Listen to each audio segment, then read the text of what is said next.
Good evening, everyone. Thank you very much indeed for your patience. Just to say that we were waiting for a few people who were probably stuck on the Orwell Bridge for some time. That's now reopened, and hopefully those people will be here, if not now, in the foreseeable future. So thank you very much indeed.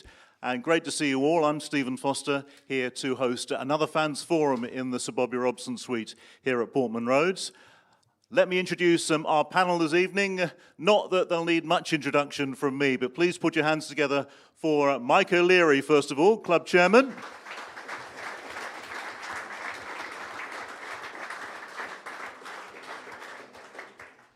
And we have Mark Ashton, of course, chief executive.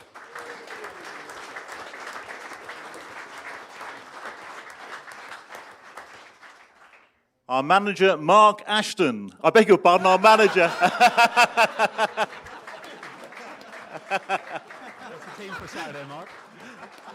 Great start. I was looking down at my notes. Our manager, Kieran McKenna.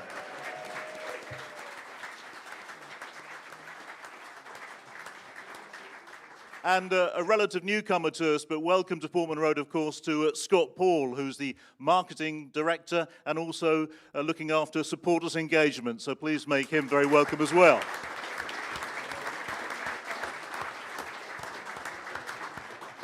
This is going live on the club's YouTube channel, by the way, so no doubt they'll be clipping that mistake I made a bit earlier. You'll be seeing a lot of that. Great to see you all, and of course it's your evening, so we want you to come up with questions that you really want to ask, some burning issues maybe. We've got plenty that I can ask as well here, so all in all we'll take you right the way through until 8 o'clock with a lot of information about this wonderful football club of ours. Made such a wonderful start to the season. Let's get the panel's thoughts on the start of the season, because it really has been absolutely fantastic. Kieran, did you dream of such a start? I'm sure you dreamt of one, but my word, what a start we've had. I think you should ask the manager that question first of all.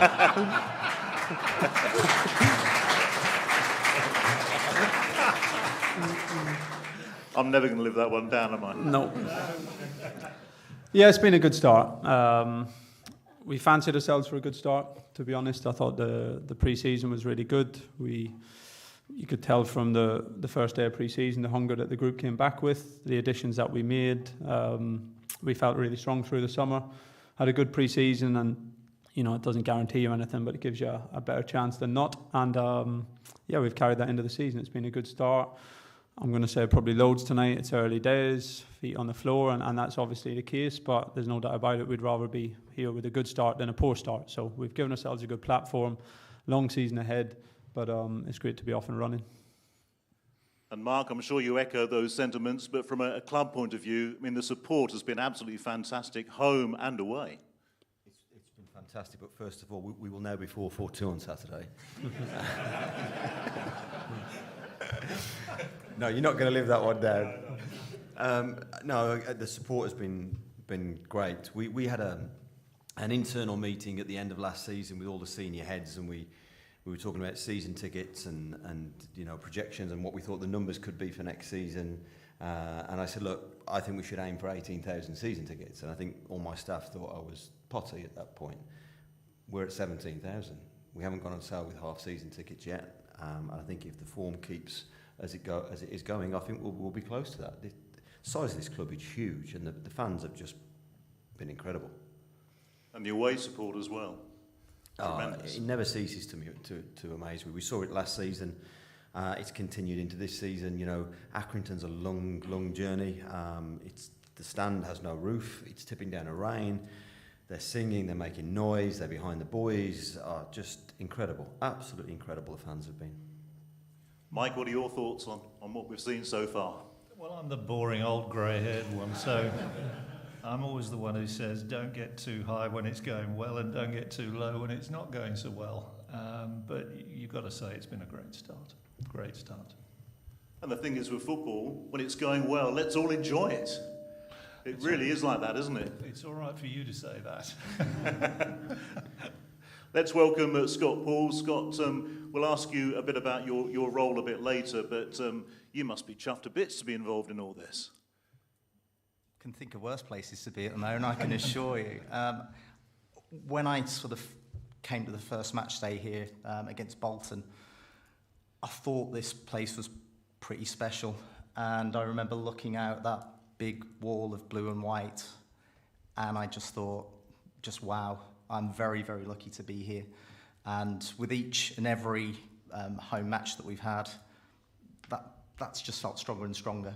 And, you know, I can really see special things happening here, and they've been happening, you know, in the preceding season to me being here, so I feel extremely lucky. Let's crack on with the fans' questions then. And who would like to get the ball rolling? Plenty of hands going up. We'll start at the front here, if we may, because it'll let Seb warm up with his microphone. He'll get to the back. And if you are putting your hand up and we don't notice you, please make yourself known. If you can give us your name, first of all. Okay, my name's Richard. This question is, very first of all, thank you to Mark for giving us our football club back pretty much over the last 2 years. And I know you were manager very briefly, but this is to Kieran now, the question. I was chatting to you over there. Again, a big thank you. My son now wants to come again, whereas 3 or 4 years ago at half-time one game, I think it was 0-0. It was an awful match. And he turned around to me and said, have I been good today, Daddy? And I said, yeah. He goes, can we go home then, please? Now, he wants to come to every game. I can't get him in, but he's coming to every game. The question, you've brought a style of football with tactics and formations which we've not seen here before. How difficult has it been for the players to adapt to such a fluid way of football that we play that we've never seen before? Thanks, Richard, and I'm glad to hear that about your son as well. I think the players have adapted pretty quickly. I think you can see that from the first game we had against Wickham back in December, that the players were able to take on ideas pretty quickly. I think there's for me, probably a misconception about what players at this level can and can't do. I think it's very easy to, label players on what they can't do, and they're League One players currently, so they can't do this or they can't do that. But there's lots of very, very capable footballers at this level, and in my obviously experience, there's the gulf and the gap between players in League One or players in Premier League or maybe players below in the National League is very small. It's very small margins between who goes on to achieve, play at the higher echelons of the game, and players who end up at this level or players who end up below this level. So the players are very capable. I think with everything, if you're hungry to learn, then there's a very good chance that you will learn. And I came into a group in December that were really, really hungry to learn. Me and Mark have spoke about it a few times, but I think one of the key things the players were speaking about was really they really wanted to work on the pitch, and they really wanted to be coached, and they wanted to, kick on in their own development, and I found them ever so open. So I think when you have the capability and you have the hunger to learn, you can take on things pretty quick. So yeah, it's a continuing process. We continue to, work them very hard, watch video, look at things, talk about things, but they're ever so keen and willing to do it. So that for me and the coach is a great environment to work in. Thank you very much indeed for that first question. We have a hand up right at the back there, Seb. Once again, if you can speak nice and clearly into the mic for us and give us your name and obviously the question. Oh, just get my notes out. Okay. And not a ream of notes, I hope. No. Not a script. Okay. Here we go then with the question. Right, my name's Tim Brown, and I'm a football supporter of Ipswich Town. I can't believe I just said that. So, right, this is a question to the whole panel, really, regarding the squad that's been assembled here for this season. From a fan's viewpoint, it appears to be a project, both on and off the pitch, that is a long-term objective with short-term boxes that have to be ticked to get to where we want to go. That wasn't imaginable before Game Changer came in. And what a name, because they have changed our game. And we are so in debt to them for their investment and their vision for this club. And I think they should get a round of applause now.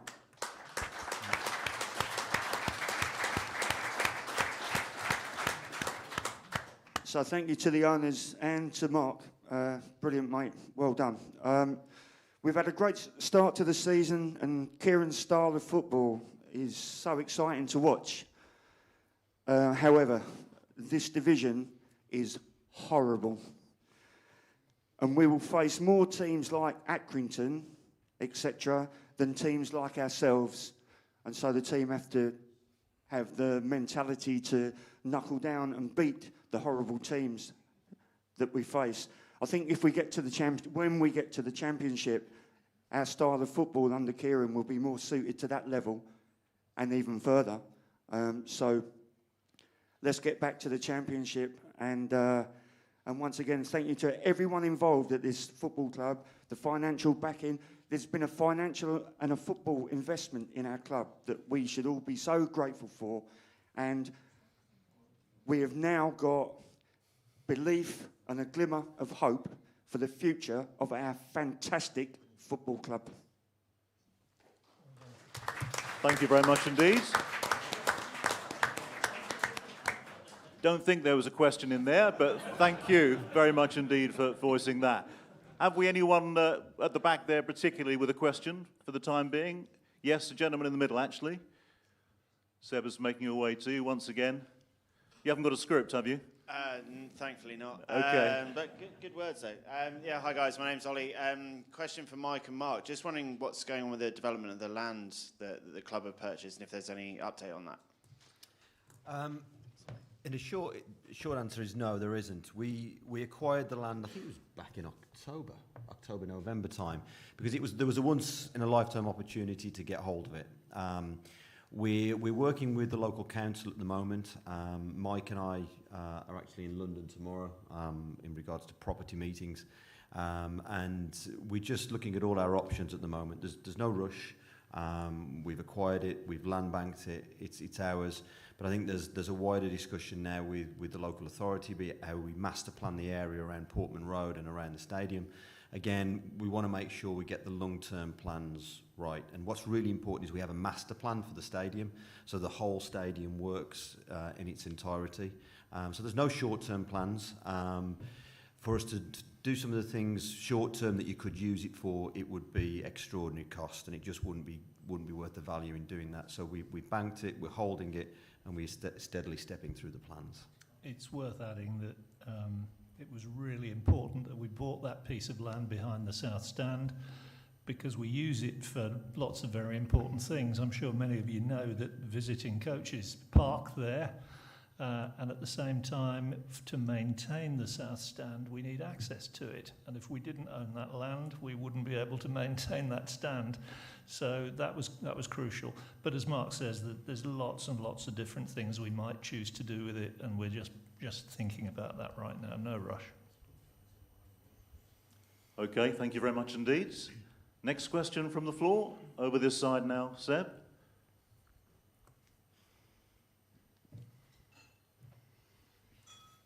Hi, it's Mark Johnson. Spoke to you last year. It's all right, Mark, I'm not going to send you diving for cover this time. I think with all the congratulations and everything, I want to give Mike and Mark a chance to actually explain to everybody a little bit about what's been going on this last 12 months. Because obviously it's been crazy. And a chance for you to just let us know what you've been doing with the infrastructure for the fans to hear. That's a really good question. Talk about a whiteboard. Yeah, I've certainly got a lot grayer in the last 12 months. I'm not quite sure. Sometimes I can believe I've been here just over a year. It has gone so quickly. And I think probably both on and off the pitch, both at Playford Road and at Portman Road, that there's been wide-ranging investment in infrastructure. And I think the biggest investment in infrastructure for me is people. You know, Scott's here, you've seen a number of people join the football club. Tom Ball's joined us as new CFO. Wide-ranging people in key positions around the football club, because the club had been stripped back, the staffing structure was really thin, and I think it was tough for the staff that were here without the finance or the resource to actually move the football club forward. So a big investment in people, and that takes a little bit of time in bringing all those people together and gelling those people. And that's just at Portman Road. If if you look at Playford Road, Kieran has arrived and we've put together a whole new backroom staff. You know, we've got wholesale changes in the academy staffing. It's really been a revolution of staff over the last 12 months. And then I wouldn't know where to start with the infrastructure projects. Mike laughs, we have whiteboards in the offices, and the whiteboards are consistently updated, filled, changes with everything that we're doing. You know, you can physically see the changes in the southeast corner. That's been a really tough project, because the ground has been so run down over 10 or 20 years. Nothing is a simple project. Everything takes time. You know, you dig down, you find cables, you find Roman ruins, you know. I think we found a few former managers, to be honest. No, I tease, but it's consistent. The best way I can describe it is sometimes it's like being in a snowstorm, and the things are just coming at you so quickly and so fast that you have to react. And I think for the first time now this window's out the way, I was talking to Tom and Luke today, we can actually really start to plan things, and we have wide-ranging projects that all have time interdependencies and are all very complicated, and a lot linked back to the change of the pitch next season. So there's just so much been going on, and I'm so grateful to the owners and the investors at PSBRS and ORG, because they've given us the funds to start to do things. A lot of things you won't see, you know, in the kitchens, the ovens, the infrastructure, elevators, just the list goes on and on and on, that they've put serious money in just to try and get Portman Road back to some kind of decent standard. I'm really, really grateful to them for that. Mike, is anything? I'll just note what happened in the early days when you arrived, Mark. We talked about what was needed to manage this place properly. And he said, well, I need someone to do that, and I need someone to do that. And he had his whiteboard. And after about 10 minutes of thinking about all this, he got 27 direct reports. And we looked at that and we said, nah, that's never going to work. We've got to get that structured in a way that it's logical and doable and workable and practical and all those things. And he managed to water that back and get it to a structure that allowed him to have a sensible number of direct reports. But it nevertheless meant we had to go and recruit quite a lot of people. And that's been tough, and it's taken a while, but we're pretty much there. I don't think we've got big holes left now. We've managed to fill most of the important ones. And as Mark said, that leads to lots of things going on behind the scenes that people don't see. Hopefully you will see some of the good things over the next year on the pitch and in some of the lounges. We've pretty much almost gone cashless now, which is important because it means we can serve people more quickly in bars. It's not complete, but it's close. And there's lots of things like that. So yeah, it's been a very interesting year. Thank you, Mike. I was going to bring up the cashless aspect of things with you, Scott. How do you think that's gone so far? It's gone extremely well, actually. I think we were talking about this earlier.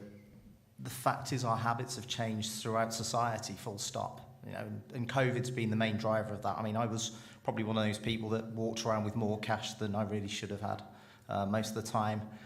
And yet now I rarely have anything in my wallet. In fact, I rarely know where my wallet is, to be honest, because I'm always paying on my phone and things like that. And we've noticed that societal change has done exactly the same in football. We're seeing it in a very positive way, that it's having a great impact on matchday experience here at the club. Queues are reducing because people are able to pay quicker because they're in a cashless environment, but we've still got a way to go. We're still a little bit behind the curve in many ways. Other clubs have maybe introduced this even before COVID, let alone now. So we're playing a little bit of catch up there. But in terms of where we're at now, it's been reasonably seamless. And I think it's been, again, a case of, thanks to our fans being very open to adopting that level of change, it's really helped us along. Any thoughts from anyone on the cashless situation at the bars? No, we shall move swiftly on then. Any more questions? Plenty, I'm sure. Gentlemen right at the front here. Hi, my name's Ollie. Just a question on the academy. We've had a couple of players recently move on to bigger things, and one in particular provide difficult negotiations. How important is it for the club to have a academy system that has players that come up into the first team, and can we expect to see any players play a part this season? I'll deal with the first part and I'll let Kieran talk about the players. It's a vital part of the football club. It's really, really important to us. And again, I've been asked time and time again, Cat 2 versus Cat 1. It doesn't really matter. What we've got to do is make sure we have the best infrastructure that we can have, the best development program that we can have for our players. And there's one job only of the people in the academy, and that's to get those players ready for Kieran's first team as quickly as we possibly can.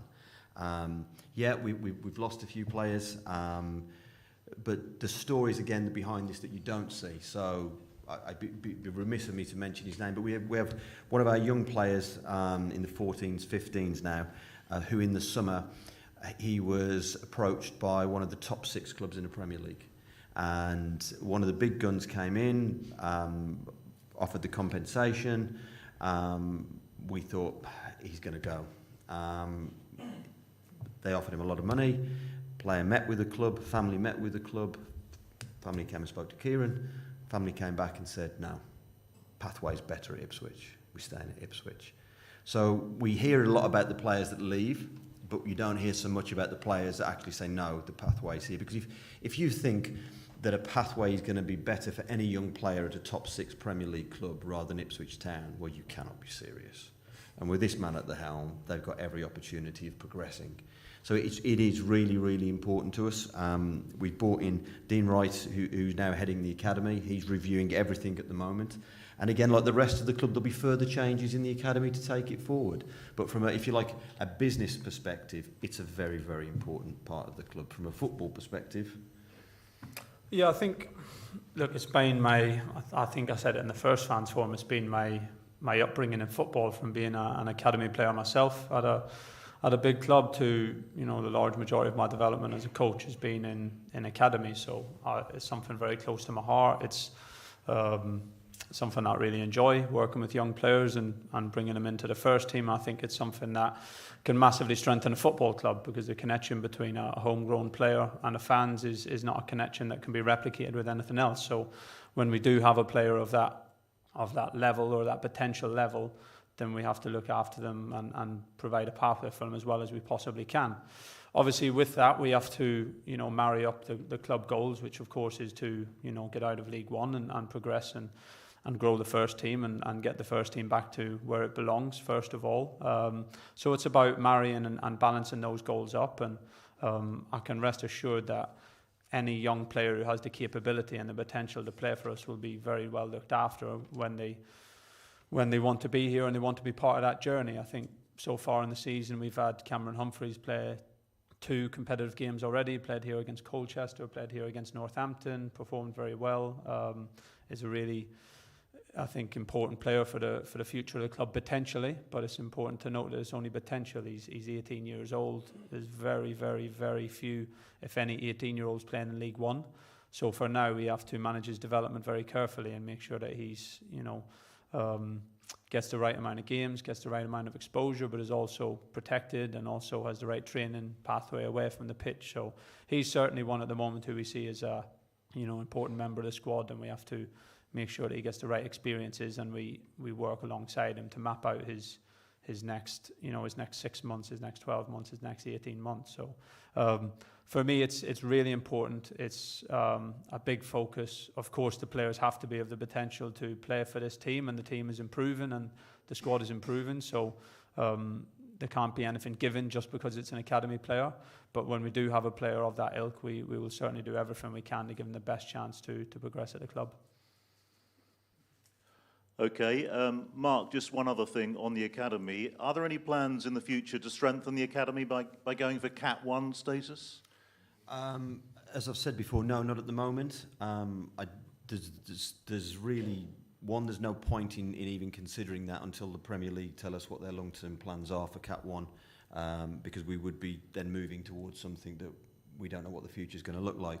But I go back to it. I think it's more about what is right for this football club, what's right for Ipswich Town, and how do we set our standards higher, how do we make sure the individual and team development programmes are in place. And I think once we've got that done, then we have a look at the category status. And if at that point that we deem Cat 1 is the right thing, by the way, we'll go and do Cat 1. There's no problem with that. But we've got work to do internally to get ourselves to the right standard before we do that. Okay, thank you for that. Any more questions from the floor? Gentleman here with glasses on. My name's Andy. Just wanted to say thank you as well for what you've done to our club. I gave up being a season ticket holder. I started in 1977, finished in 2003 when I lost heart with how the club was being managed and how it's being run. And now we've waited years for this and you're running it properly. So thank you. Just wanted to ask a question to Kieran really about how you actually identify targets in the transfer market. Because I get the impression the days are gone when you used to have a guy in a sheepskin coat sitting there in the stand working out, here, boss, I think he'll do well for you. It seems a lot more scientific now. I just would like to hear that sort of process about how you identify a target. Yeah, it's thanks for the question, Andy. It's it's a multi-dimensional process, really. It's not one thing or the other. There's still room for the sheepskin coat on a Tuesday night, and of course live scouting is a part of it, and we have people live scouting matches at various levels in England.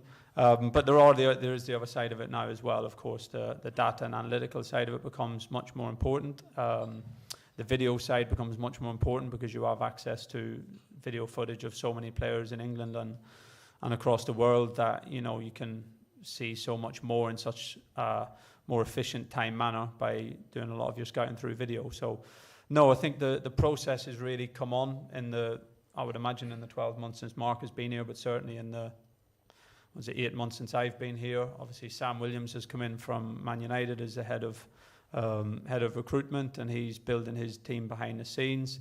They look at longer lists of players who they'll identify, some through data and who will come up statistically well relative to the requirements and the profiles of each position, which we will give them as a coaching team. They will also look at a lot of video footage of players who have been maybe identified by the scouts or come up well in the data or on personal recommendations, and then that will devise lists and profiles for each position who fit the profiles that we want. And then lists will be narrowed down and watched, and the recruitment team works very closely with myself and the coaching staff, and we'll work through those lists and narrow them down, of course, to a smaller target of players. And once we get to that smaller target, it will be about watching them live, going to watch games live, getting a lot of personal references, making sure that we know people, managers, players who've played with them, who have been at clubs with them, to make sure that the character checks are all, the right type of people that we'd want at the football club. And from there, we'll speak to the players, on a personal level. Once the list gets, down, I will speak to them usually personally. And I've done that with every signing who's come into the club so far, and make sure that, we're really aligned with how I see the team, where I see them fitting into the team, what the role in the squad will be. And for me, the absolute number one requirement and number one priority is the hunger to come to the football club. That's been our number one biggest marker of our recruitment this year, is that I was really clear with Mark that if I don't feel that the player is running towards us, if I don't feel that they're absolutely desperate to come to Ipswich Town, then we'll walk away from the deal no matter who the player is. And that's what we've worked through this year. And I can see, if they say the 9 boys who've come in are really hungry to be here, all come in with a really clear understanding of how we play, how they're going to fit into the squad, and what's going to be required for them, and what their role can be in bringing this team forward. So, look, we still want to keep improving the process. It's early days. Obviously, Sam has only been in as head of recruitment for maybe 4 or 5 months. So we'll keep improving it. But I think the process behind the scenes has really moved on in the last period of time, and I think will hopefully go from strength to strength in the next few months. Can I just add to that? Kieran's very truthful in what he says there. There have been deals and players that we've looked at in this window that we've walked away from because Kieran hasn't felt that they're running towards this football club. He's been very clear, if people just want to come here for money, if they want to come here for a stop off at the end of their career or for an easy ride. That's not for us. They've got to want to run towards us and what we're going to do. And he's been really, really clear in that. And I think that's been really evident in all the players that we've signed. We'll no doubt get back to playing matters in a few moments, but let's talk about ticket promotions. I just wonder, Scott, if there are any plans for ticket promotions this season, as has happened at the club in previous seasons. First thing I've got to say actually is we are always extremely careful about the value of a season ticket. That's absolutely paramount. When it comes down to it, season ticket holders and the investment that they make is, it's vital really for the lifeblood of any football club, and it's the same here. So we'll always be really careful in terms of when, how many ticket promotions we'll ever do. But in saying that, right time really to. So after the success of Pack Out PR last December, we will actually be launching with the new Pack Out PR from tomorrow, which will cover all 3 of the huge games that we've got through October. And when I say huge, I mean, Portsmouth and Derby County, for instance, are absolutely flying, and they're going to be, some of our biggest competitors throughout this season. So therefore, we want to make sure that we do absolutely everything that we possibly can to fill this stadium, get bums on seats, and create a real roar behind the players, so that we give ourselves every opportunity to win each one of those 3 home games. So from tomorrow, it will be on sale. We've created a 3-match bundle for £45 for adults, and obviously concessions are at a much reduced rate as well. But if people cannot make it to all 3 games, which life gets in the way for many, we have also reduced our match ticket prices by as much as 25%, so that an adult will actually be able to come to the games for just £20 rather than the £27-30 that it usually is.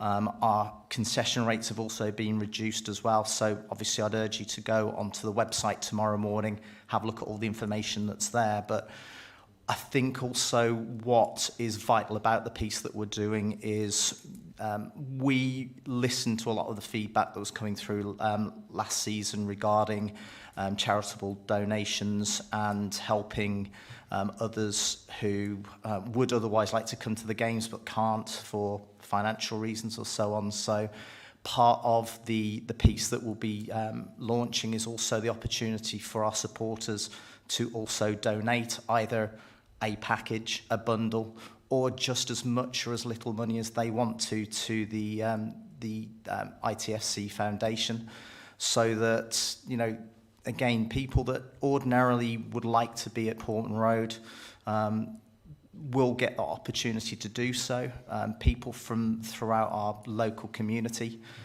And again, we want to make sure that everyone realises that this club is all about community, and that's where it starts, begins and ends.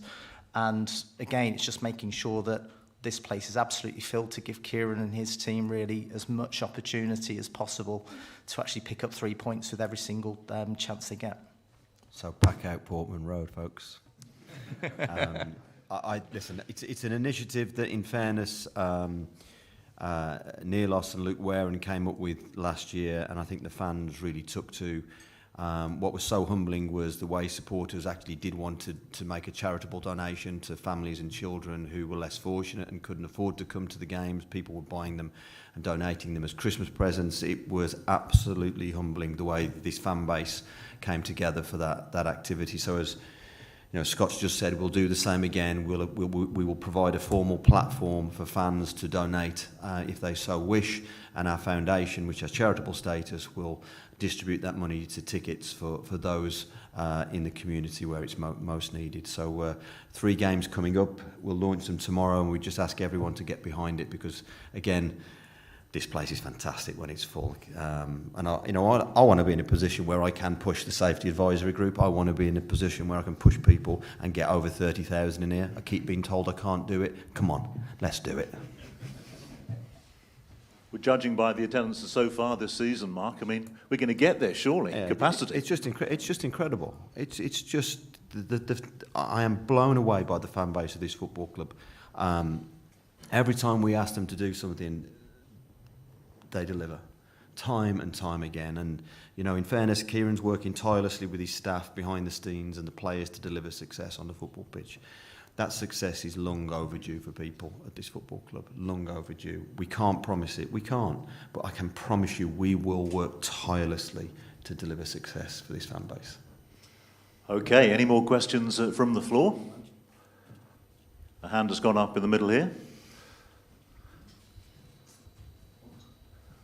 We've got another hour or so. We are going live on the YouTube channel. There's two things really. Last year they had points for season ticket holders for a certain amount of crowd when they had this, whatever it was, what you just said. The packet football road. Yeah, are they going to do that again? Yes, absolutely, that will be happening, but there will be a slight change to it. Again, the important piece for us is making sure that our fans are actually here.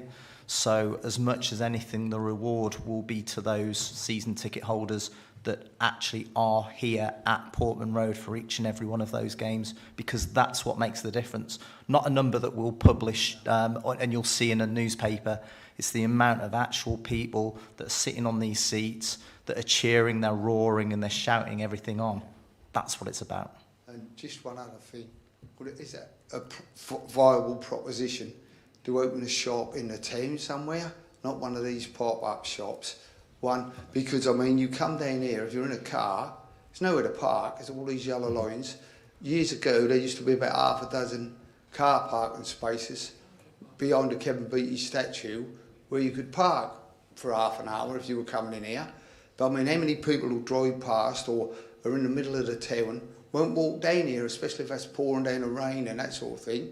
Whereas I think if you had one in the middle of the town, people would go past what might not even walk past and go in there and buy something. I know you're going to say the rates and all this sort of thing, but I mean, all the money you give to the council on a Saturday with these car parks around here, you should surely be able to negotiate a cheaper rate for a shop somewhere. Feel free to have a go. Feel free to have a go. Listen, you raise a good point. I've been here before with other football clubs. We've actually had this conversation with the council very, very recently. I mean, in the last couple of weeks. At the moment, it's not viable for a town centre store. The shop on a match day is incredibly busy, but as you could imagine, in the current world, a large percentage of our sales are now online. So it just wouldn't financially stack up at the moment. The car parking point is very valid, and that is something that we're talking again internally about on how we can improve that situation. But the store will smash numbers again this season. Last season it had record sales. It will have record sales again this season. The three kits I think have gone down extremely well. Paul Macro and his team, huge credit. Ed Sheeran, thank you so much for the design on the black kit. I think he's come up with a wonderful idea, which seems to have captured everyone. But yeah, retail has done extremely well, and we'll hopefully continue to push it forward. Okay, any more thoughts from the floor? Gentleman in the middle there.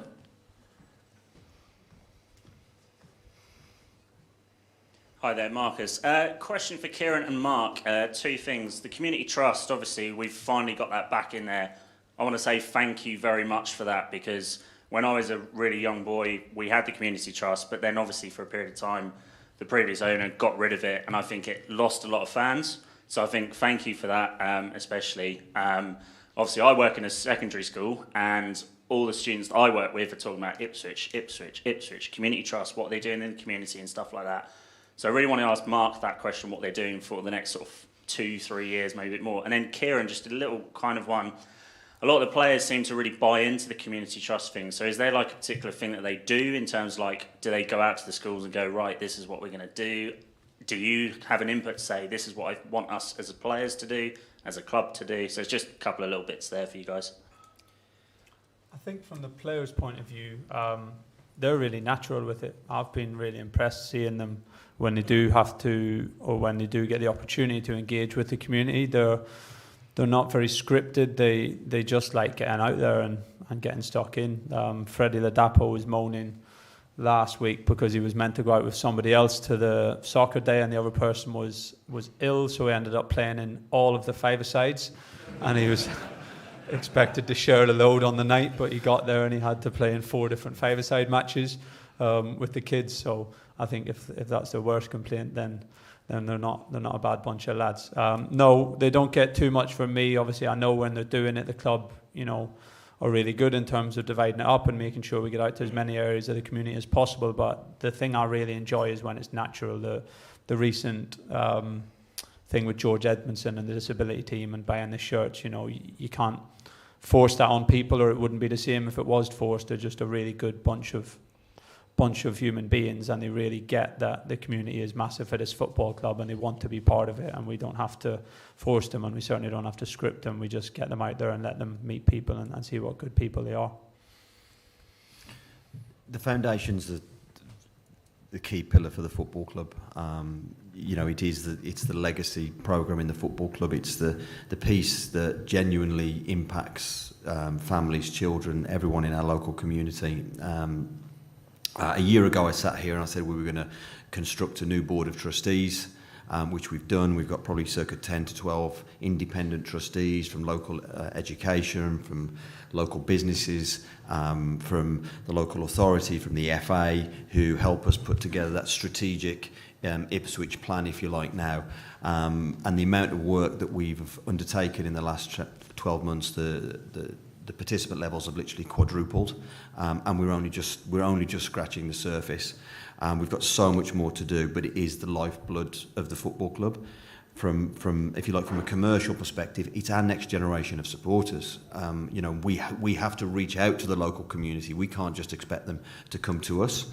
Kieran and his staff have been fantastic. We purposely put Connor Chaplin and Natasha Thomas on the Board of Trustees. They formally have to attend meetings. They have to put in the hard yards. But the likes of Don Ball joining the football club, the players have been absolutely superb. They really engage in the activities. I have a slight problem is Kieran keeps them in training all day, so I can't get them out to the schools. But no, the players have been really, really good, and it's something, again, when they join the football club, Kieran will talk to them about the playing style and what Kieran expects from a football perspective. I will talk to them about the values of the football club and what myself and the owners will expect to them, what the words running towards adversity means, and why community is so important to this football club. And I promise you, we're only just scratching the surface. We've got so much more to do.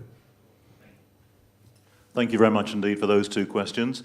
Mark, you just mentioned Natasha Thomas there from the women's team, obviously. What about the prospect of a game of women's football on this pitch out there, whether it be an international or indeed an ITFC women's team? For sure. I think once we've got the new pitch down, that's when we can start to look at things like that. We'd love to get a women's international here. I think that'd be fantastic for the club, fantastic for the area. And I know Joe would like to get a women's first team game here. We've got challenges with the pitch. We've made that really clear last season. We've done a lot of work on it in the summer to try and get through this season. And the project has already started now to relay the pitch for next season. But once we've got that hybrid pitch in, it will allow us to do much more things like that. In the meantime, Felixstowe, Walton United doing the team proud with great facilities there. Absolutely, and we're very, very grateful for their help and their support. And you talk about the women's team. Tell me another football club whose first team play, followed by the women's team, and the men's first team manager stays after the game and sits on the bench with the women's first team manager and talks them through the game. That's incredible. That's Ipswich, that's different, that's community, that's this football club. And I think that isn't asked of Kieran to do things like that. That's the genuine person he is, who wants to help and assist. And I just think that is something that people, again, we don't talk enough about of. It's really special to this football club. The women's team is really important to us, and we'll continue to support Joe as best we can. Joe must have to pinch himself, Kieran, with you sitting next to him. No, he's a very good coach as well, and I'll learn from him as well. We talk about football. He comes to watch a lot of our trainings. He's got his own his own good ideas as well. So no, he's a good contact for me at the training ground. When he comes out on the pitch, we keep him busy, and there's always a job for him, and he gets involved in the sessions. But no, he's a good, bright young coach as well, and a good one to have in the club. Are there aspects of way the women play football that the men can learn from? Yeah, I think there's some similarities between the playing styles now. I speak to Joe about this a little bit, and they've adapted a few little tweaks to the system, a few little things that we do, and we share some ideas, and yeah, he obviously watches all our sessions, so takes things and puts into them. So yeah, I think there's commonalities now across the styles between the two teams. I think they were better than us at set plays, but we're working to catch up with them on that. But no, they're again, he's a very good coach. I think they've obviously got a very young squad, and he's had to renew that again this season. And that's another rebuilding, project for him, and developing a lot of young players in the first team, which is a great challenge for him. But he's enjoying it, and I think the girls will, give it everything they can to have another successful season. Let's hope so. Thank you very much, Kieran. Anyone else? Gentleman at the back there with the glasses on his head. Seb is right near you. Here he comes. Hi. Hi, Mark. We've communicated a handful of times.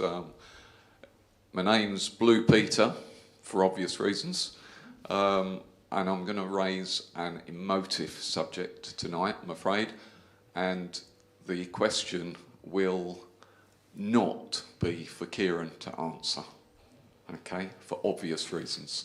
So, Mark or anybody else within the club, do the club get feedback regarding referee assessment? You just want me on a charge, didn't you? You want me to say something? Trying to save me the fine. Thank you. Wow, what a good question. How do I not get myself into trouble? Where's Stuart Hayton? Where's Stuart Hayton's suddenly sunk into his chair? Yes, we do get feedback. I think I'm not going to sit here and just moan about referees, because in a previous life I sat on the PGMO board with the EFL and the Premier League, and I know the challenges that they face. I think we've just got to keep asking for an improved standard and quality and consistency in refereeing. We were very frustrated, obviously, in our last home game. Stuart, I'm right in saying we had feedback from that. I think you can all imagine what that feedback said. I thought Kieran conducted himself extremely well. I'm not. I share your frustration. I share everyone's frustration. But if I say any more, it's going to be me who's on the charge and me paying the fine. So I'll stop there.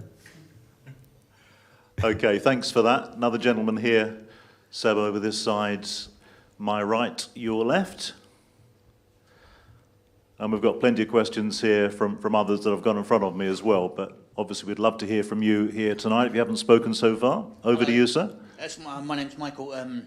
I come from Essex, and I had a word with Mark earlier on.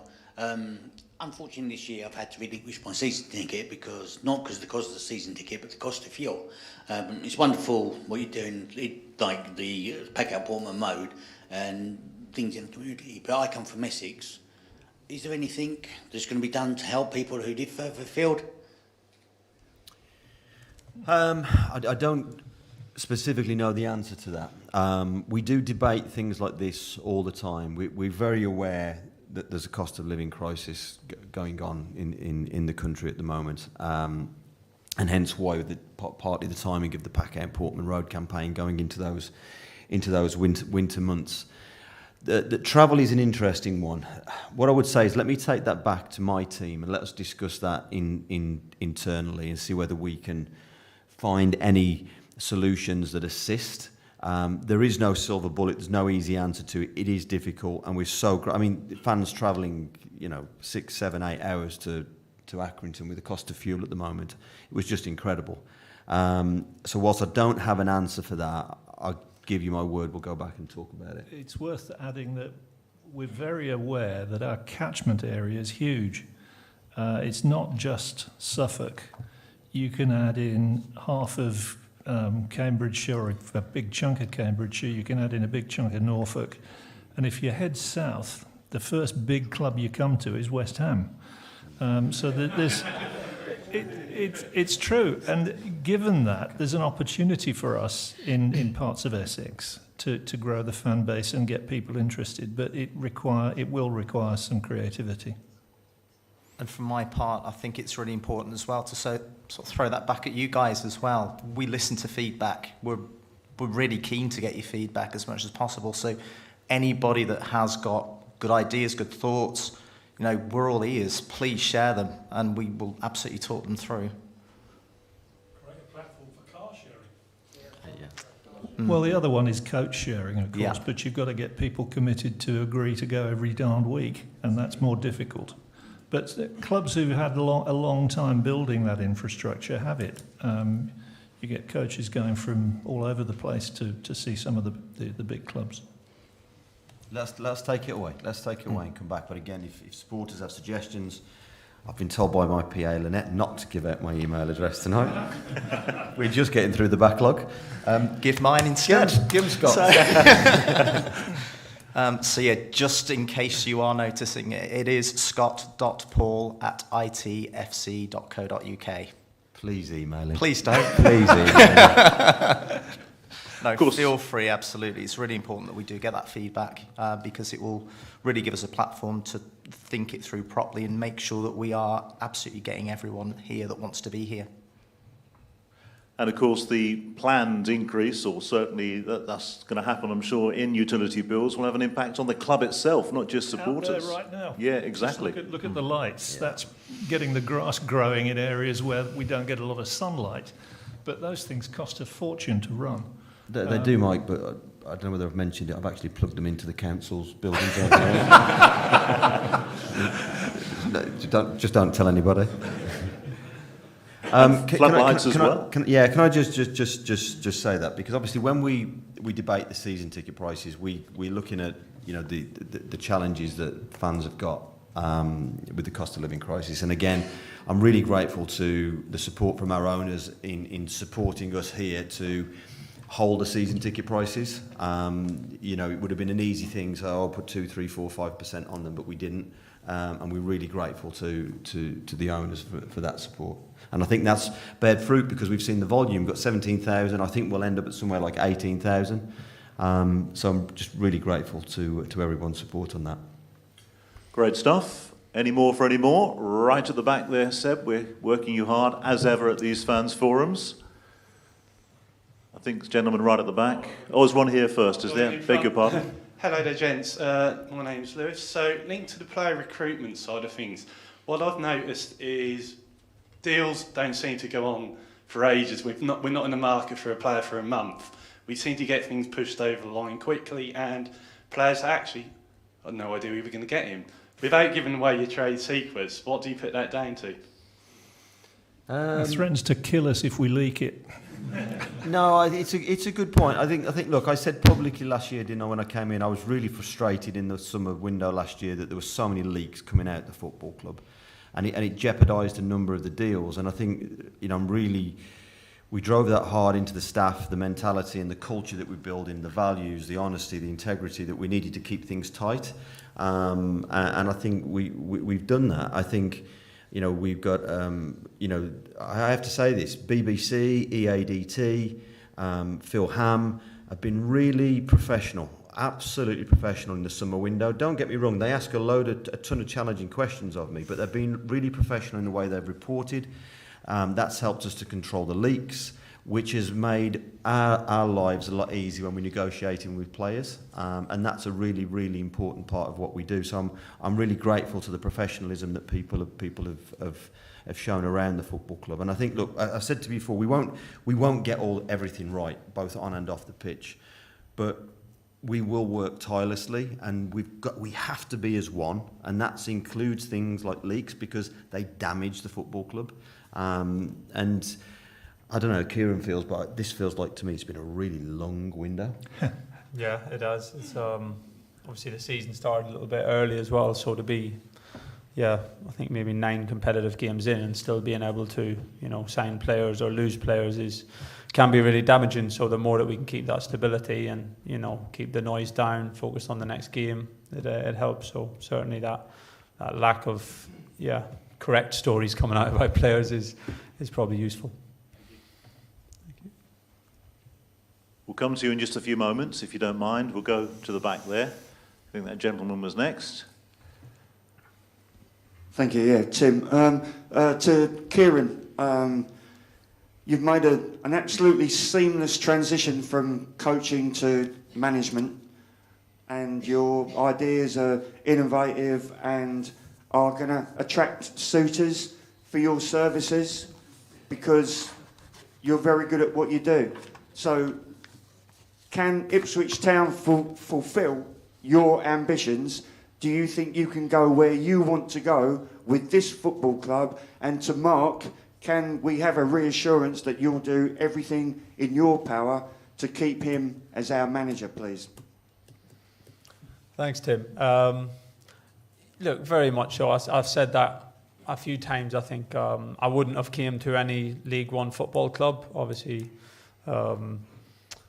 it's my first opportunity, but I think that I could have had opportunities and would have had opportunities at higher levels, but I wanted to come to a project with massive potential. It was very important the club that I took these steps in, and coming to Ipswich Town with the history, the fan base, the potential in the club with the investment that's there, I think it was a perfect fit for me, and that was the judgment that I made, and I couldn't be happier with that judgment.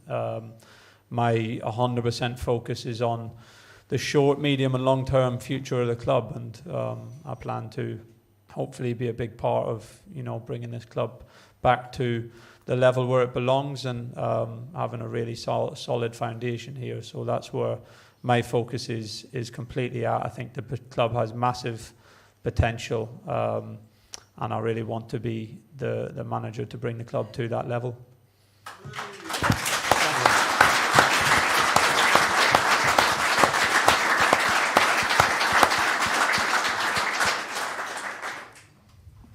I think there was a supplementary. Mark. Oh, I didn't know you'd brought your agent with you tonight. Listen, we've talked about it before. I think you shouldn't put a cap on where this football club can go. This football club is big enough to sustain top flight football, but we've got a hell of a lot of work to do that, because up until the start of this season we've been mid-table one for far too long. Kieran's absolutely instrumental to that plan, and I think the owners again they've showed really clearly their intentions. We don't waste money. We're sensible where we invest it. We've been very active in the transfer market again. We're investing in the infrastructure projects, and I think this is a club that could take us all to where we want to go. But there's a lot of work to go, and I'm just delighted that Kieran's with us. Thank you very much indeed. Gentleman here, I don't think we got to him before. I might be wrong. Have been in the past. Will be again, no doubt. Right, here we go. Hi, my name's Ashley. Just want to say thank you firstly. It's been brilliant to see the changes in the club, and speaking to some of the members from the supporters club, the changes in the last 3 years have been brilliant. Echoes really of the great transfer business we've done this season. Really want to know if we've had trouble with keeping hold of players in the summer. It's not really something we hear about. Maybe you want to share some of the trouble that you had, obviously not naming names or anything like that, but just really, did we have any trouble keeping hold of players over the summer? For me or Mark?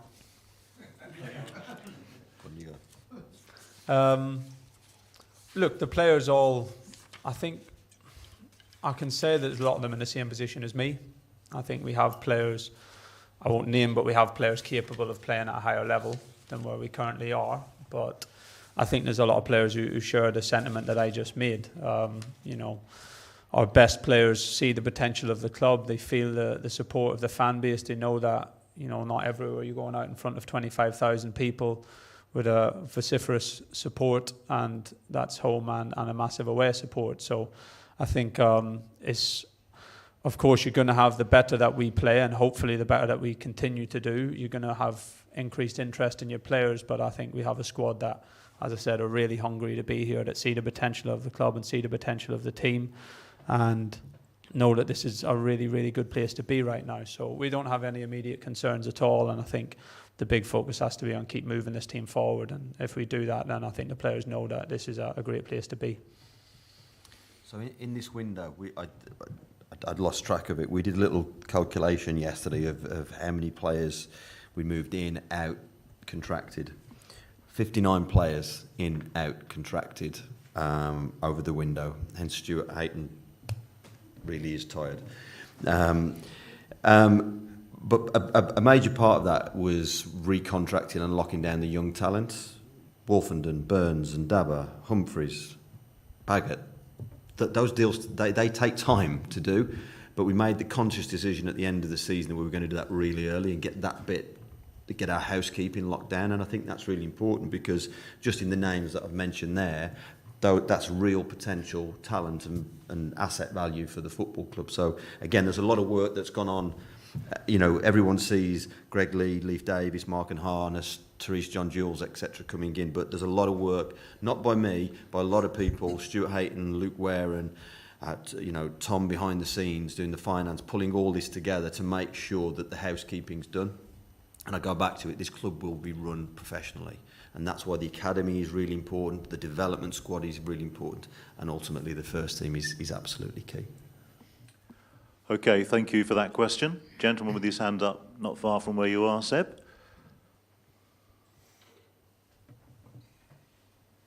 Yeah, it's Bry. Just want, you can tell the direction the club's going by the open day. The amount of people that were queuing around the block to come in, all the tables, people that I know from Thetford, we're over the border, the Norfolk border, but they come all the way just to have the pictures taken with the players, which is great. My question's to do with the shop, really, the store. Football shirts, is there any chance you can bring long sleeve shirts back? I've always been a big fan of the long sleeve. I haven't got many muscles, so I don't really like wearing them very much. And on top of that is with the cost of living crisis, whether to bring in like a Klarna or ClearPay, to help fans who maybe can't afford to pay in one go, especially if you've got a big family, to kind of spread the cost. The long sleeve shirts, that's something I haven't heard of for quite a while. Even the goalkeepers don't play in long sleeve shirts anymore. But I'll ask that question. I've got no answer to that. The payment terms, again, let us go and ask that question, and let us have a look at it. Again, I couldn't give you that answer here, but it's certainly something we can go and have a look at. I have to say that the shirt sales have just been incredible. But the third kit, the black kit, we did 5,500 sales in 48 hours. Incredible. Just incredible. And again, big thank you to Ed Sheeran on that kit. Big thank you to Fabio Wardley, who helped us launch the home and away kit. One of the things that, and I have to say a big thank you to Umbro, because one of the key reasons to move to Umbro was the fans' feedback was, we don't want an off-the-shelf kit. We want a bespoke Ipswich Town kit. Well, I think it's fair to say you've had 3 cracking kits for this season. You believe it or not, that next season's kits are on my desk now to sign off. It's incredible. But yeah, we'll go and have a look at those points. But I think the feedback that we've had on the kits have been great. And just a huge thank you to all the fans that have bought them.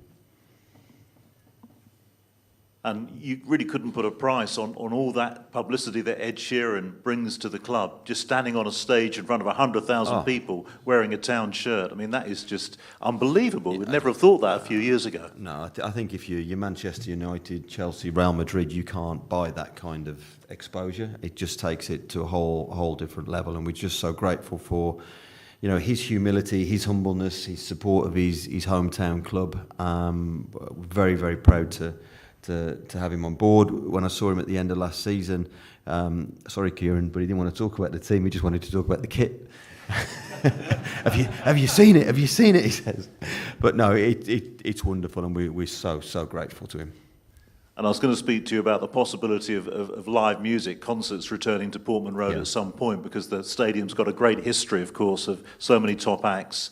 Ed Sheeran himself, of course, played 4 nights at Chantry Park, 40,000 people each night. So wouldn't it be wonderful? Ed Sheeran concert or 7 here at Portman Road? Listen, it would ultimately be fantastic. But what we've done, the step through on that, again, starts with the southeast corner. So the screen has been placed at a height that we can get loading vehicles in and out for concerts, pitch renovations, etc. Goes back to what Mike said. This is why the purchase of the land behind the southeast corner was so important, because we can then start to reconfigure the turnstiles, which opens the whole stadium up for potential. An Ed Sheeran concert would be amazing, but it opens it up for concerts in general, and I think that's definitely going to be part of our plan moving forward. But of course, not too many groundsmen around the country like concerts on their pitches, do they? You know what, they don't. But with the new modern pitches now, if you look at my former club, Bristol City at Ashton Gate, they'll hold 3, 4, 5, 6 concerts in a big summer concert run each year. You've seen it before at the Rico. That club in the Midlands, what they're called? Villa, that's them. That's where I used to work. Yeah, they've done it as well. And it's you've got this amazing stadium that you need to make sweat 365 days a year. We need to drive revenue through it. And I think, again, concerts is a different way of bringing our community together and using this amazing community asset. So, yes, definitely on the horizon. Thank you very much indeed. Gentlemen, in fact, we'll do the one at the back if you don't mind first, and then we'll come to you next, I promise. Okay. Hi, my name's Gary. It's just an idea going from the shirt idea.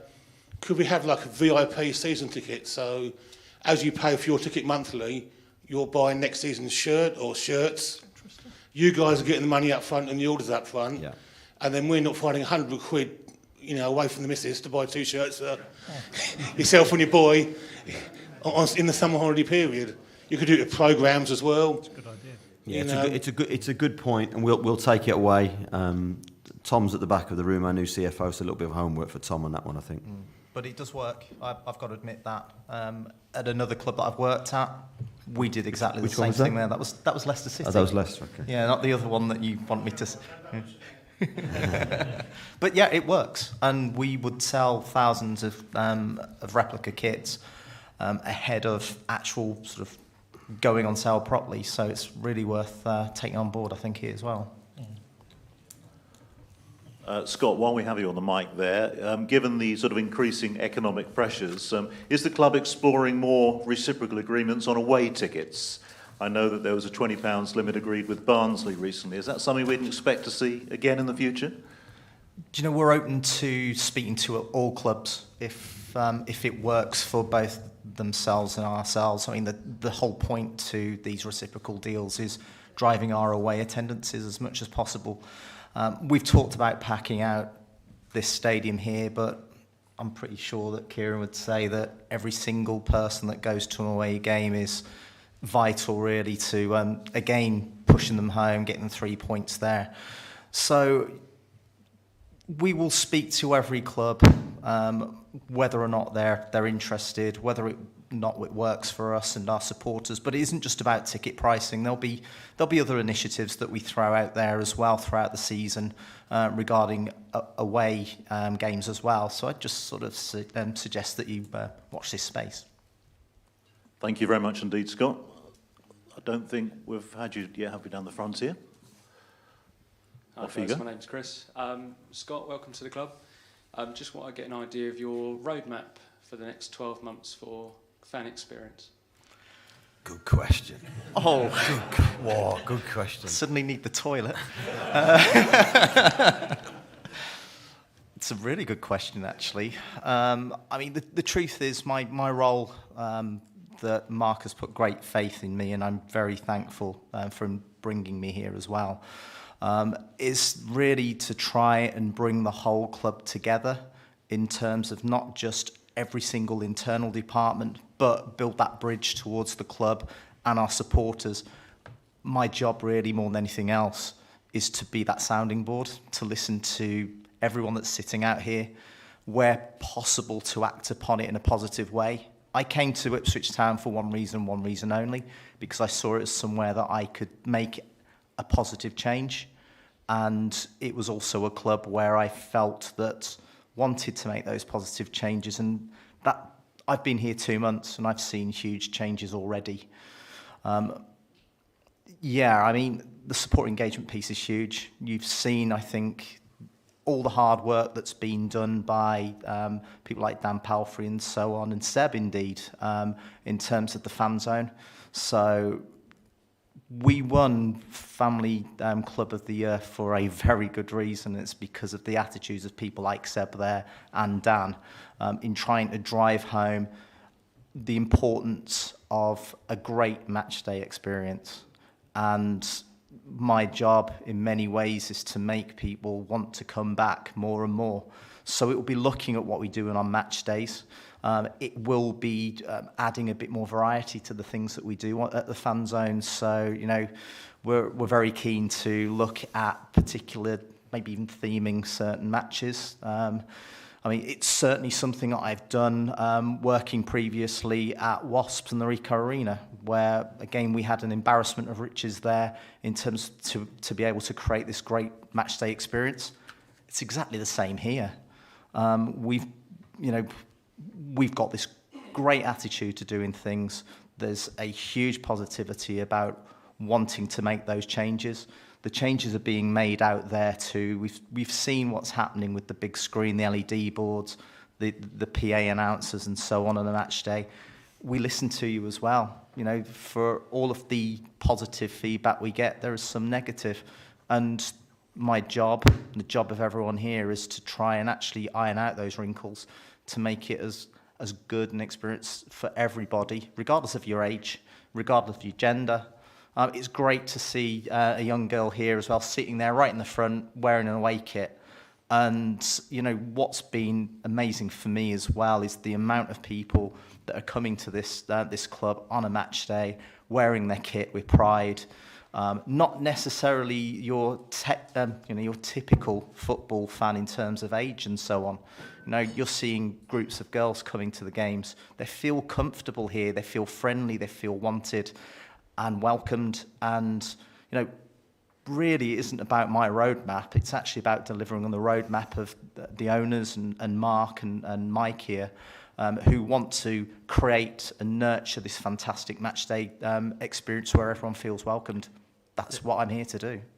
One of the reasons that Scott was brought in my experience, you've got a lot of hard-working people at the football club, but they all run in different directions. So you've got ticketing over here, you've got retail over here, you've got community over here, you've got sales over here, you've got media over here, you've got communications there, marketing there. And the challenge is to pull it all together into a strategic plan. So when we go into an area with community, we don't just go in with community, we go in with ticketing promotions, we go in with retail promotions, the players go in, and then we start to capture either that next generation of supporter or, as I'm told here in Ipswich, we re-engage with someone who's fallen out of the club for the last 5 or 10 years, and then we bring them back. But then when we bring them back, the experience has got to be first class. Because look, if you go to the cinema on a Saturday night and the beer's cold, the parking's not good and the film's late, you'll go to another cinema. Now, you don't do that as football fans. You come back to the same football club. We must not take that for granted. We have got to make sure the experience is better and better.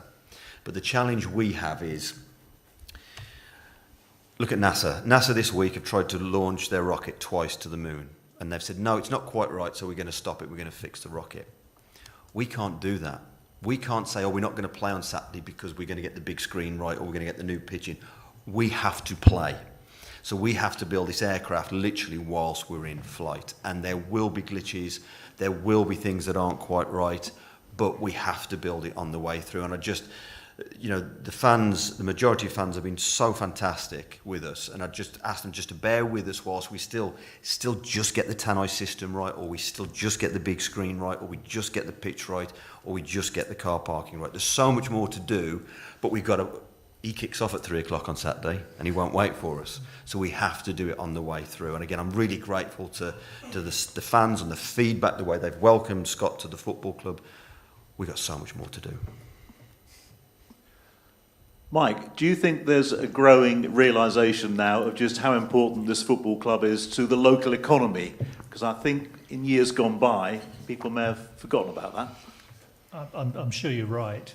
But just listening to what Mark Ashton just said, I can remember April last year, first day or two, you could feel the goodwill of everyone in the town towards this institution. It was tangible. And I remember saying back then that you can always tell when clubs are going in the right direction because everyone's pulling in the same direction. There's a togetherness, there's a will to make it work. And you can feel that here. You really can. And when you've got that going on, you've got half a chance of winning. And I certainly feel we've made progress. And it's just a joy to watch, actually. So, thank you for that.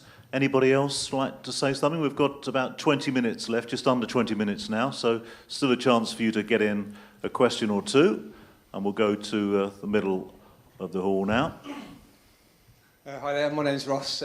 Firstly, thank you for giving us our football club back, like everyone else. First, I've got two questions. First one's slightly selfish. I sit in the stand here, have done ever since I've come to support Ipswich, when I stood in the milk crate in Churchman's. I can't see the big screen. Are there any plans to put future big screens next season or the season after? And my second question is slightly on a sour note. There's a minority of football hooligans around football coming back into our game. I think we saw it at Colchester and against Barnsley. There were some quite unsavoury incidents outside the ground from the Barnsley game. I was just wondered if the club had any input to the security outside the ground on exits from mingling with away fans. Thanks. Both really sensible questions. When we looked to put the big screen in, there was no place that we could put it in the stadium where every single seat could do it. But what we do have are a couple of secondary spots for smaller screens, still fairly good sized screens that we're working through. So what we said we were going to do again, build the aircraft while it was in flight, get the big screen in, see how that went, get that working, and then yes, we are talking to ADI about one or maybe two secondary screens that would, if you like, make sure that we covered all of the other areas. The hooliganism piece that you've just mentioned, the fan trouble, it's an interesting point. Since we've come out of lockdown, when you speak to a number of clubs have experienced this. You saw issues with fans invading pitches at the end of last season, albeit celebrating, but that caused multitude of trouble. We've set up meetings with the police to discuss this because we want to try and nip it in the bud. So yes, it's a point really well raised. It's something that we're aware of. You know, we had issues at the Colchester game. I've got to say the Colchester owner was fantastic. You know, they contributed heavily to putting right the damage that their supporters caused. But it's not something we want to see come back into our game. You know, we just talked about, what's your name at the front, young lady? Lily at the front. Have you not got school tomorrow, by the way? You know, how old are you, Lily? 10. Now, Lily's an example of families that we want to, boys and girls, we want to encourage back to this football club, and we've got to give them a safe environment. So we've got work to do on that. I think a lot of football clubs have. We'll be talking to the police and looking at our internal procedures because we want to eradicate that as soon as we can. Okay, still plenty of time for a few more. Gentleman with the cap on here in the middle.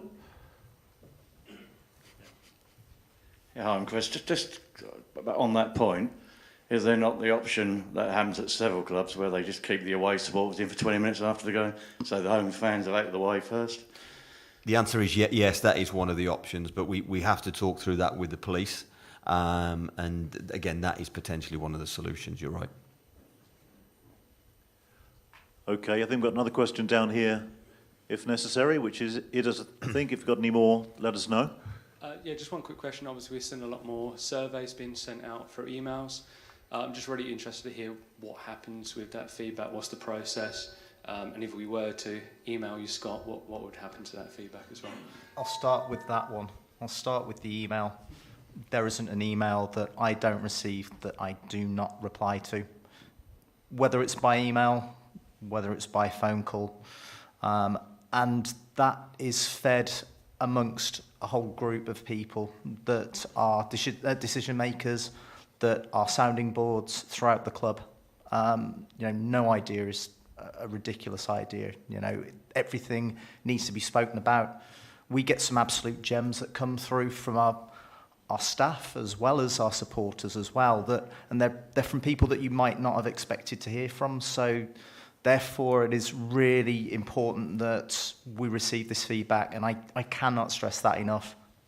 Yeah, I'm opening the floodgates here, but honestly, just email me. Please do. It's so important that we understand what is going on in your own thoughts, in your own matchday experiences, the good, the bad, and the ugly. One of my ex-bosses used to say to me, feedback is a gift, regardless of if it's positive or negative, and sometimes you learn more from the negative than you ever will from the positive, but we learn more from hearing from you than not hearing at all. Second thing would be about the surveys. I actually collate all of that survey information personally. I will personally go through all of the survey responses, and once again, that is sent around the core management team for us to understand what's going on a match day or elsewhere, and more importantly, what we can do to improve things. And again, they do highlight issues that we weren't aware of. It's not a case that we're sort of being self-congratulatory because we won a game or whatever. It's, genuinely we look for the negatives as much as we do the positives, because we can learn so much more from those. But yeah, it's, I apologise to anybody who, fills out these surveys and then doesn't get a response for several days. But trust me, going through 5,000-6,000 free text answers, trying to work out what everyone's saying is pretty it's definitely a big job, but it's important that we get there. I learned so much about you as a fan group, and more importantly, I get some really good feedback and some great ideas from you. So, it's great that you're receiving these surveys. For me, it's even better that you're actually replying to them, so please keep on going. And we do try. Lynette will back me up on this. We try really hard, the emails that I get, to go back to everyone. And if I get something that comes to me that I can't answer and it goes to ticketing and retail then have to come back to me as CEO and say that they have dealt with that issue with the supporter. We will not allow things just to drift into the ether. Sometimes we don't have the answers, but we will go back and do our best. That's something that I pride myself on with the team, is we try to go back to people as quickly as we can. Any more for any more? Right at the front here. Hi, my name's Stuart. We've got 3 incredible statues outside of Bobby, Sir Alf and Kevin Beattie. We've also got some bona fide legends that are with us. Just off the top of my head, Mickey Mills, Johnny Walk. I wondered if there were any plans for some statues in the not-so-distant future. There isn't any plans for statues. What I would say is that the relationship with the former players is fantastic. They've been amazing with us. Former managers as well. George Burley, really supportive. Matty Holland, Simon Milton were in my office last week talking about ideas, what things they want to do, where they can engage the former players more on match days, do different things with them. They've been fantastic. It's a very active former players association here, and you can understand why with the history of the football club. There isn't any thought process about statues at the moment, but there is thought process about more engagement with them, because they're very special to the football club and very, very supportive. Okay, gentleman at the back there. While you're going there, let me just put a point to Kieran, if I may, Kieran. With players out on loan at the moment, how do the club work out the best fit for that particular player? Is it the sort of level that's looked at, that the style of play by the team he's going to, or perhaps the opposition manager? It's a culmination of all of those things and more, really. I think especially for the younger players, no one's pathway is the same as another player's. Everyone is unique. Everyone needs different things at different times of their career. So, I guess for an Elkin Baggett and what he needs as a footballer, what he needs as a person, you look at the level, the style of play. The manager, obviously, he's gone to a manager who's had League One experience, had Championship experience, Premier League playing experience, so he knows, the level of what's required from centre-halves at different levels. He's gone to a team at a division below us, but a team, who'll be expectant to be at the top of the league, so he can understand how dealing with that pressure and being expected to win 3 points every week. And playing style, that will factor more for some positions than others. I guess, for example, an Elkin or a Corey and Daba, who've gone out as young defenders. Part of them loans is to, really get live practice in men's football of the nitty-gritty of defending and defending balls into the box and all those sort of things. So I guess playing style for an Elkin Baggett, that, that's a really important aspect to that. We feel like he's very good in possession, and his in possession game probably needs less work than some of the defending habits, as is normal for a young defender. So that's maybe a small example, but we'll take all things into consideration to make sure it's the best fit possible that we can, especially for our young players who we believe in and we want to develop and we think could be part of the future. Obviously, for an older player going on loan, then there's other things that come in and financial considerations and where's the best fit and pathway for them in their careers and being fair to them as well. So a lot of different factors, not just my say. Gary Probert will have a heavy involvement, and of course the player has a big say in it as well. So we'll come together on it and try and make sure we make the best decision possible for each player. And you and your staff got to keep tabs on each and every one of them, haven't you? Yeah, there's plenty to keep us busy at the moment.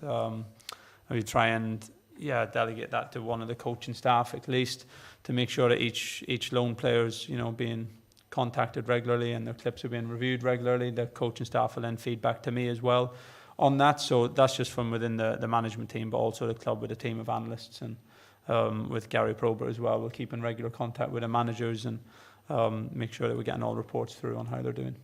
Thank you for that, Kieran. We have another question from the back. Yeah, just regarding inside the ground Wi-Fi. I know a few people that I know that like to put a bet on a few games and like to keep on track of it. It's impossible to send a message or look at any football scores or football bets. And also, any deals on maybe a pint and a pie? I noticed you do with soft drinks, include it with a beer as well. The Wi-Fi bit, there is no easy answer to. We've actually spoken to a number of football clubs in the country, and for us to fix that or to put something in place is a very big number. So it's something we're aware of. There isn't an easy solution to it, and I'm going to be honest with you, it's not top of our priority list at the moment. But the pie and a pint, I know a man who can help. Yeah. There are actually pie and pint deals out there. I know this from the last game that I came to where I couldn't actually get one. So that's the price success when you're selling things. But the deals are there. They're absolutely there. Have a quick look at the digiboards that are sort of out there on the concourses. And if there isn't anything there, ask the person that's actually serving you and they will tell you what's available.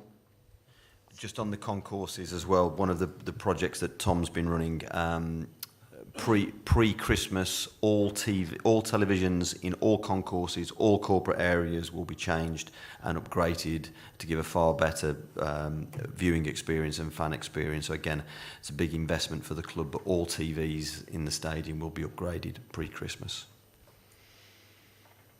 Great news. Okay, time for a couple more maybe. Time has run away with us, as always. Hi, my name's Rob. A couple of questions, if I may. Firstly, I think at one of the previous forums you spoke about a town TV, maybe replacing iFollow. I just wondered if we can have an update on that. And second question was the controversial moment from Saturday. Is Chappers really claiming that second goal? I'll leave Kieran because he's had the conversations. Chapper's told me he was having it, and that was it.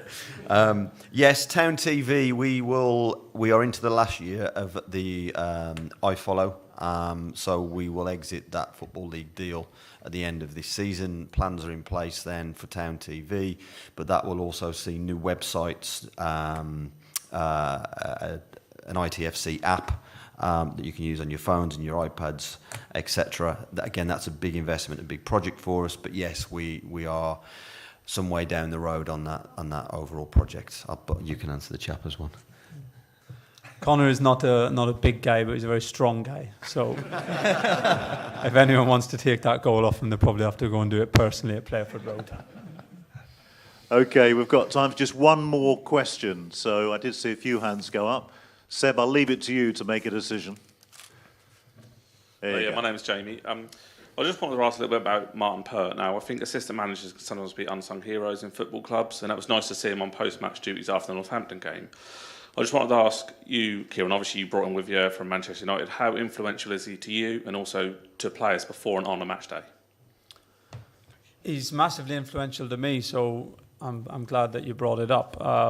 Yeah, he's very, very important to me. He's very, very experienced for he's still relatively young in terms of managers or assistant managers himself, but he was assistant manager, I think, in his late 20s in the Premier League. So he's had, a wealth of experience as an assistant manager. He's seen first-time managers. He was obviously assistant manager for Eddie Boothroyd in Eddie's first job as a manager. So he's assisted people in my shoes before as a first-time manager, and I think that's important. So he's a great confidant for me, a great sounding board, a very knowledgeable football person, not just in the technical and tactical bits, but sports science background, recruitment background, good with psychology, very good at helping manage the staff, of which there's a lot at Playford Road who have very important jobs, so he's a very big asset on that side of it. Multilingual, which helps. We have Panucci, who's just came in, who English is quite good, but is a Portuguese speaker. Martin's a fluent Portuguese speaker, also speaks Spanish, little bits of French, so that's also a help. Very well connected. I have to say I'm a disaster for phone calls and keeping in contact with people. I think my friends and family would testify to that. Martin is the opposite. Every day he has a list in his office of 20 people within the game, managers, coaches, players, who he contacts every day, and he's very good at networking and keeping in contact with people, which is a massive asset when we need things. So for me, again, I can't speak highly enough of him. He's a big addition and a big help to me and a really important part of what we do. I have to say I'm delighted with the coaching staff that we have alongside Martin. I think the players would testify to that. I think we're really, really strong in that department for the level. Charlie Turnbull has come in at the same time as Martin. I think is a fantastic young coach, come from a similar background to me, and is doing some terrific work on the coaching and the analysis side.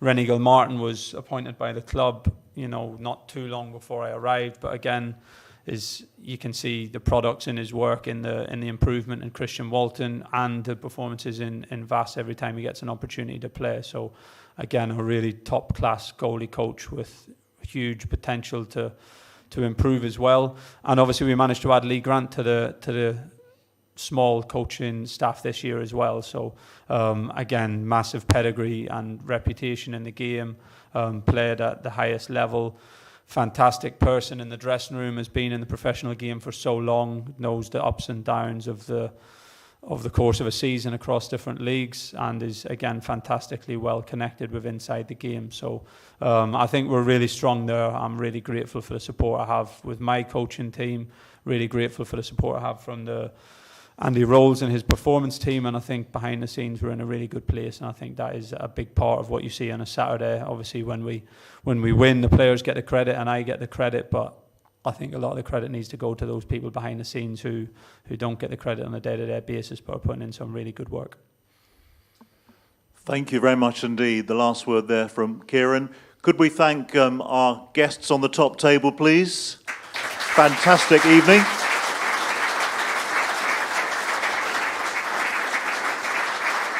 Mike, Kieran, Mark and Scott, We've all enjoyed your company. Fantastic forum. Thanks to you for turning out this evening. Thanks to all those people who are tuned in via the Clubs YouTube channel. We'll do it again later in the season, I'm sure. In the meantime, could I wish you a very safe journey home and see you here back on Saturday for an East Anglian derby, Cambridge United. Look forward to it very much. Thank you.